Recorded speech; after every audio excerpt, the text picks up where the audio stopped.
회사 입사하기, 종합, 신입사원편. 그동안 연재했던 세 편을 하나의 종합편으로 준비했습니다.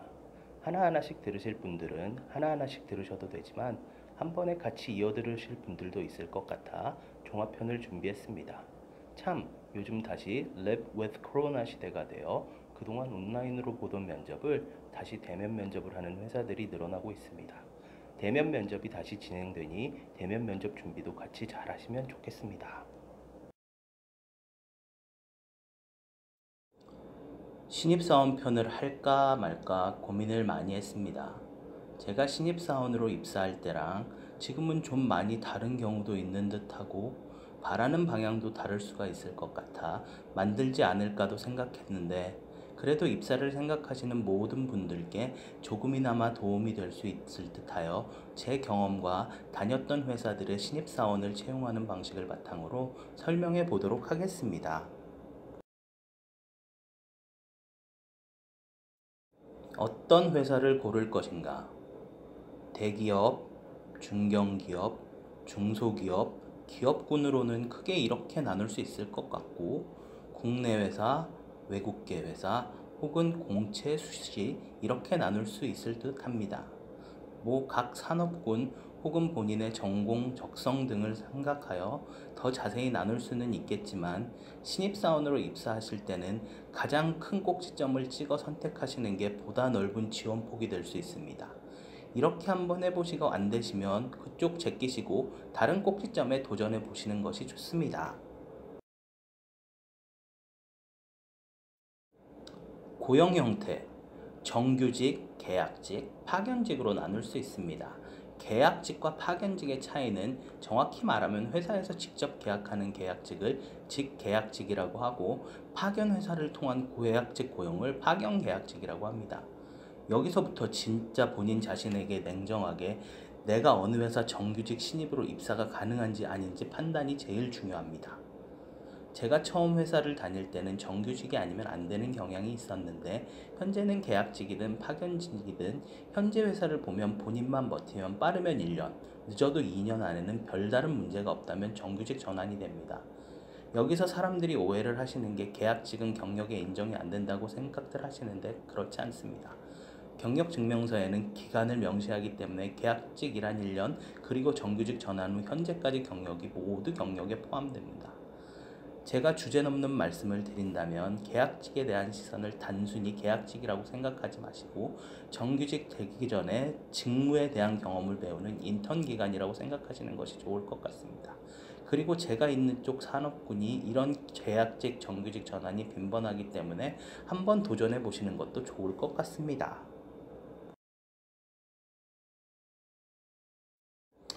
회사 채용 정보, 모든 회사 채용 사이트, 잡포탈, 잡땡땡, 사땡땡, 피플땡땡 등등 혹은 링크땡땡 등 다양한 곳에서 찾을 수 있으며 본인이 공채로 입사하시려고 한다면 당연히 그 회사 채용 사이트에서 보시면 되고 공채가 아닌 수시를 노리시는 분들은 잡포탈을 활용하시는 게 시간을 제일 아낄 수 있습니다.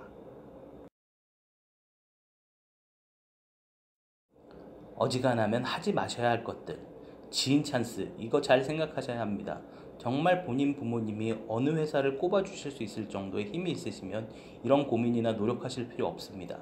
그런데 대다수의 분들이 지인 찬스라는 게 대학 선배 혹은 고등학교 동창 혹은 선배 찬스 정도일 텐데 여러분도 생각해 보시면 그 선배들이 여러분들을 꼽을 만큼 그 짧은 시간에 올라가셨다면 여러분들께 오지도 않고 회사 상사분들에게 딸랑이를 하고 있을 겁니다. 내자불선이라는 말이 있습니다. 선한 의도로 여러분들에게 다가오시는 분들이 거의 없어요.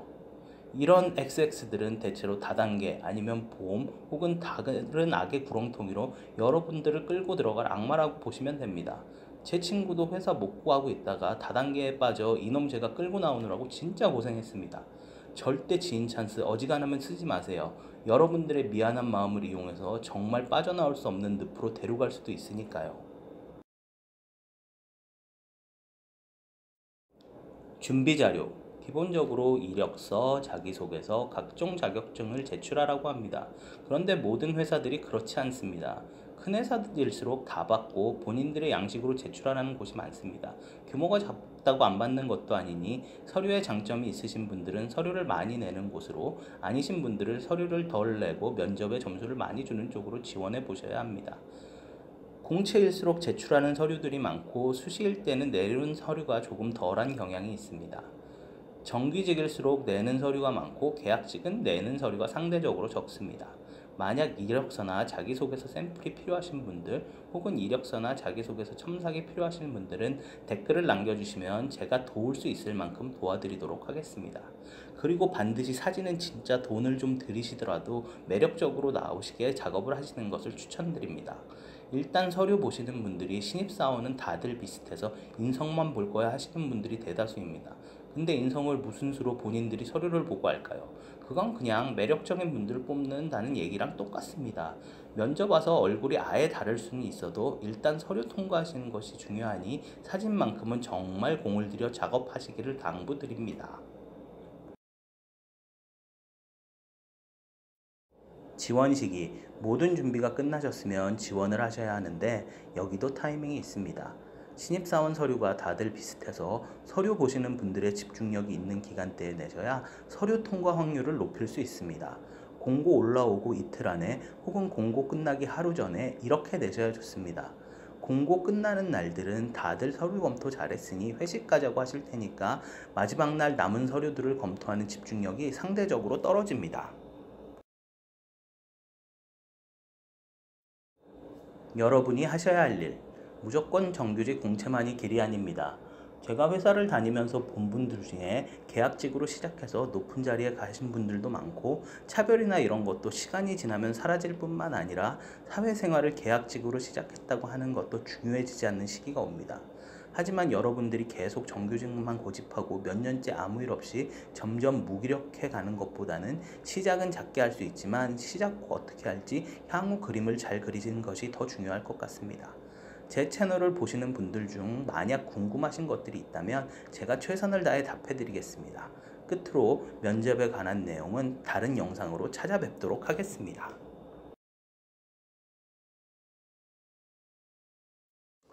지난번 준비편에 이어서 이번에는 면접에 대해 이야기해 보려고 합니다. 준비된 서류를 회사에 제출하면 검토 후 적합한 분들을 대상으로 서류 합격을 통보하고 다음 절차에 대해서 설명을 해줍니다. 방식은 유선, 이메일, 문자 등 다양한 방법으로 통보합니다. 그리고 혹시 결과 발표 날에도 결과가 오지 않으면 한 번 정도는 회사 쪽에 연락을 해서 물어보는 것도 좋습니다.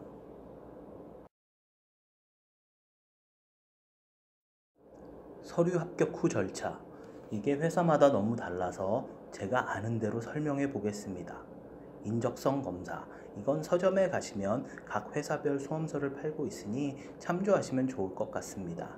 실무진 면접은 실무에서 직접 일하시는 분들이 와서 면접을 보는 거라서 업무에 대한 이해도의 질문을 많이 하시게 됩니다. 임원진 면접은 회사의 비전 등등 전반적인 회사의 내용을 묻는 경우가 많습니다.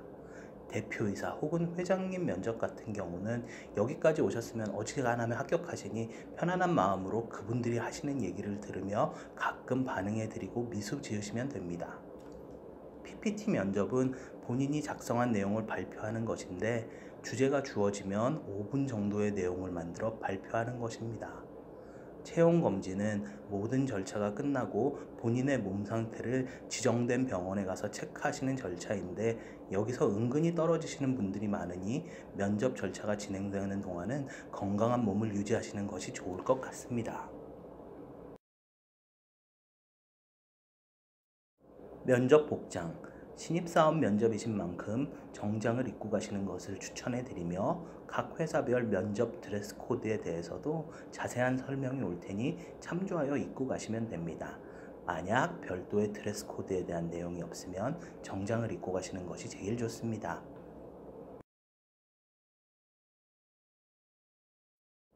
면접 방식 1대1, 1대다, 다대다 등등의 방식으로 진행하게 되며 질문은 각 회사에서 HR이 물어봐야 하는 내용을 면접관들에게 지침을 주게 됩니다. 물어봐야 하는 내용, 그리고 절대 면접에서 묻지 말아야 하는 내용들을 전달합니다. 이것도 혹시 필요하시면 제가 있는 걸 찾아서 보내드리도록 하겠습니다. 이렇게 잘 되어 있는 곳은 대기업 혹은 HR이 열심히 일하시는 회사이고, 그렇지 않은 회사에 가시면 여전히 아버지 뭐 하시노? 이런 질문을 받게 됩니다.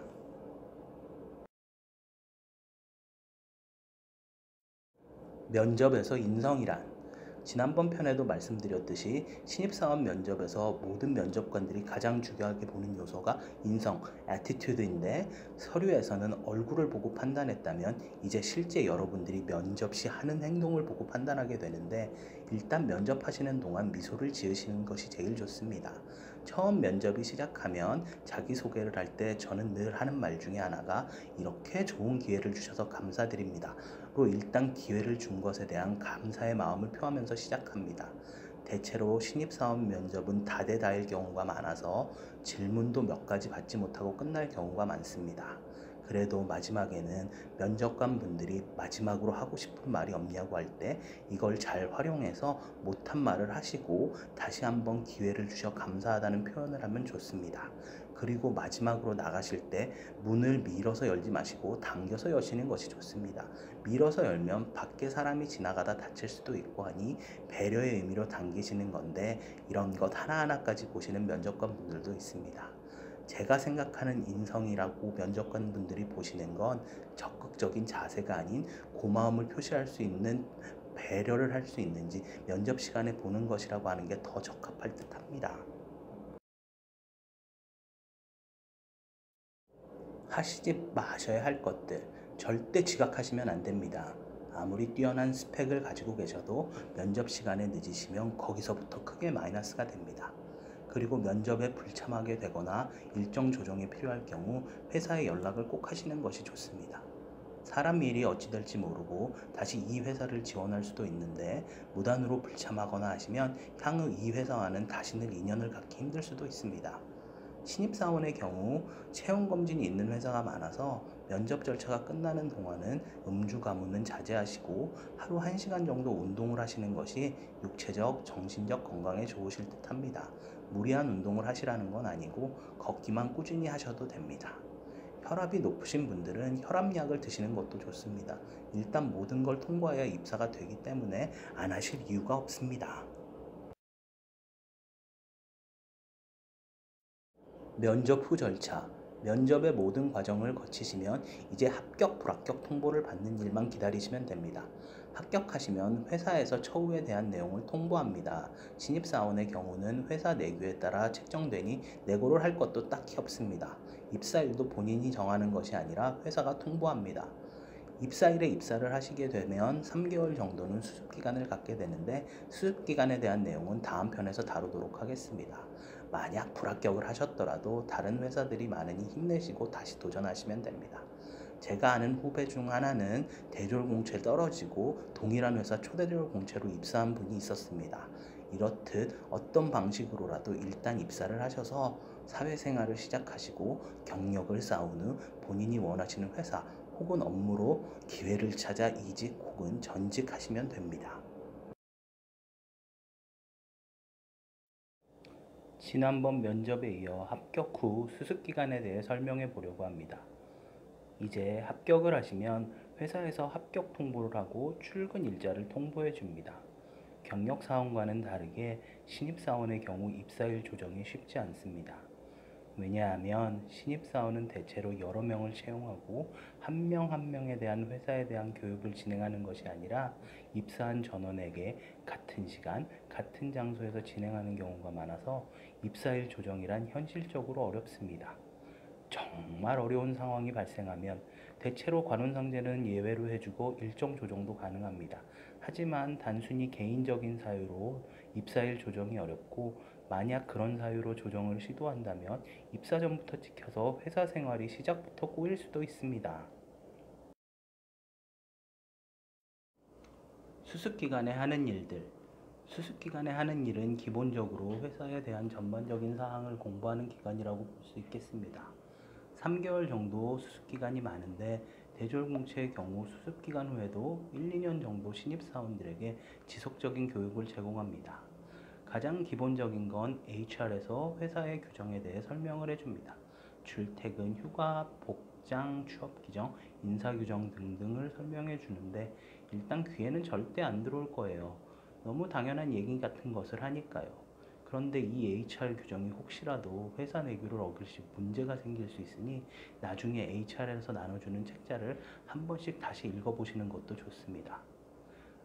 두 번째는 각 부서 팀장님 혹은 중간 간부 정도 되시는 분들이 본인의 부서에 대한 설명을 해주시는 세션을 진행합니다.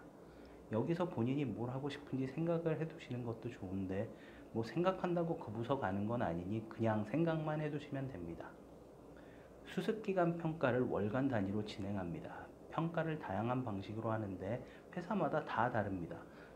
기본적으로 이렇게 회사 소개와 평가를 한 후 3개월 후 원하는 부서를 1에서 3지망까지 적어서 내라고 하고 인사팀에서 본인에게 가장 적합하다고 생각하는 부서로 배치를 합니다. 하지만 결론은 지들 맘대로 부서 배치합니다. 기준도 애매합니다. 수습기간 평가.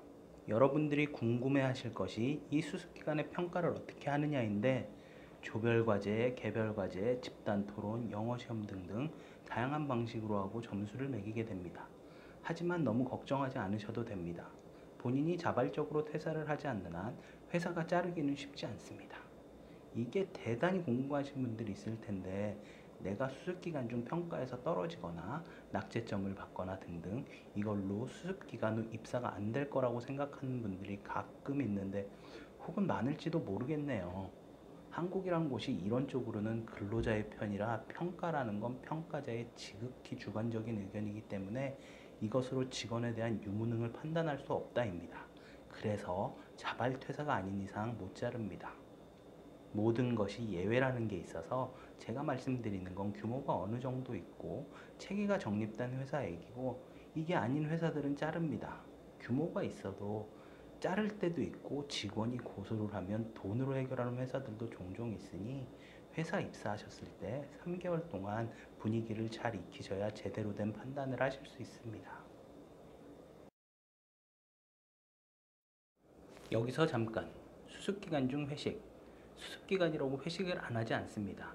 HR이 주재해서 하는데 이때는 전 기수 선배, 팀장 그룹, 임원진 등 최소 서너 번은 하게 됩니다. 이 회식이 은근 중요해서 본인이 정말 가고 싶은 부서가 있다면 그 부서분들이 나올 때 적극 어필을 하면 도움이 됩니다. 제가 말씀드렸듯이 부서 배치는 정말 보내는 놈들이 지 마음대로 보내기 때문에 이 회식 시간을 잘 활용하시면 도움이 됩니다. 반면 이 회식 시간에 술 먹고 깽판 치거나 혹은 정말 상황에 맞지 않는 행동을 해서 그냥 출발선부터 꼬여버리는 경우도 있으니 본인이 술도 잘 마시고 멀쩡하게 술을 마셨을 때나 평상시나 똑같이 행동하실 수 있다면 괜찮은데 아니시면 분위기에 휩쓸려 술을 과하게 마시지 마시고 적당히 페이스 조절하시어 회식 자리에서 있는 듯 없는 듯 계시는 것이 좋습니다. 어차피 누군가는 망가질 테니 그쪽으로 화살이 가게끔 되어 있어서 같이 돌맞지 마십시오. 부서 배치. 자, 이제 3개월의 수습기간을 마치고 평가가 종료되면 부서 배치가 이루어집니다. 말씀드렸듯이 본인에게 1에서 3지망까지 하라 하지만 아무 의미 없는 지망이 돼버릴 경우가 많고 그냥 지들 멋대로 운동선수 드래프트 하듯이 뽑아버립니다. 아까 말씀드렸듯이 가고 싶은 부서가 있으면 그쪽 부서분이 나올 때 교육이든 회식이든 뭐든 날 데려가세요 라고 강력하게 본인을 내세우는 것도 나쁘지 않습니다. 이렇게 부서 배치가 끝나면 각자 본인이 배치된 부서로 가서 부서원들에게 인사를 나누고 그쪽 부서에서 배워야 할 것들에 대한 교육이 시작되면서 수습 기간이 종료됩니다. 여기서 다시 잠깐, 꼭 입사해야 하나요? 3개월을 해보셨으면 어느 정도 회사에 대한 이해가 생기시게 됩니다. 힘들게 입사한 회사를 그만두시라는 얘기는 아니지만 수습 기간을 하다 보면 진짜 아니라는 생각이 드시는 분들이 있습니다. 대체로 신입사원 중 10에서 20% 정도는 수습 기간 중에 그만둡니다. 그러면 정말 심사숙고하셔서 두 가지 선택 중에 하나를 하시면 됩니다. 첫 번째는 여기 말고 다른 곳 합격했으면 바로 다른 회사 가시고 아니면 버티시다가 다른 곳이 생기시면 이직하거나 다니다 보면 괜찮아질 수도 있으니까요. 다만 절대 아무 대책 없이 그만두시지는 마세요. 회사 입사가 쉬울 때는 쉬운데 어려울 때는 정말 어려울 때가 있어서요. 수습기간을 마치고 생기는 것들. 여러분들이 수습기간을 마치면 최소 두 가지는 생깁니다. 일하게 될 부서와 동기가 생기게 됩니다. 동기가 있다라는 게 은근히 의지가 될 때가 있어서 수습기간 3개월 동안 좋은 친구 사귀어 두는 것도 좋습니다. 제가 회사 다녀본 결과 신입사원 때의 동기가 가장 오래 갑니다. 사회에서 만든 친구는 자기 이익만을 위해서 아는 척 한다고 하는데 그것도 맞는 이야기고, 다만 신입사원일 때는 학생과 직장인 중간 어디쯤 생각을 가지고 있어 그나마 사회에서 순수한 친구를 사귈 수 있는 처음이자 마지막 기회이니 잘 사귀어 두는 것도 좋습니다. 당부드릴 말씀. 이제는 여러분이 첫 직장에 발을 내딛어서 사회생활을 하게 됩니다. 모든 일에는 단계가 있어 처음 일을 시작하면 당연히 힘들게 됩니다. 여기서 가장 중요한 것은 포기를 하지 마셔야 하고, 또한 포기를 할 줄 아셔야 합니다. 포기를 하지 말아야 할 것은 본인이 해야 하는 업무를 잘하는 것, 포기를 할 때라는 것은 만약 이 업무를 하게 되면서 본인이 육체적, 정신적으로 심하게 문제가 생긴다면 포기를 하실 줄도 알아야 합니다. 회사라는 곳 혹은 돈을 번다라는 것은 행복한 생활을 하기 위한 기초적인 조건이긴 하지만, 그렇다고 이걸로 죽을 수는 없으니 정말 아니면 다른 길을 찾으셔야 합니다. 여기까지 신입사원 편이었고, 여러분의 취업을 진심으로 기원하고 취업을 하셔서 수습기간을 가지고 계신 분들도 힘내시고, 조금만 있으면 여러분들도 후배가 생기고 밑에 직원이 생기는 팀장, 임원으로 진급하실 거니 너무 조급해 하시지 말고 회사 생활 열심히 하시기 바랍니다. 그리고 구독, 좋아요, 알람 설정까지 꼭 부탁드립니다.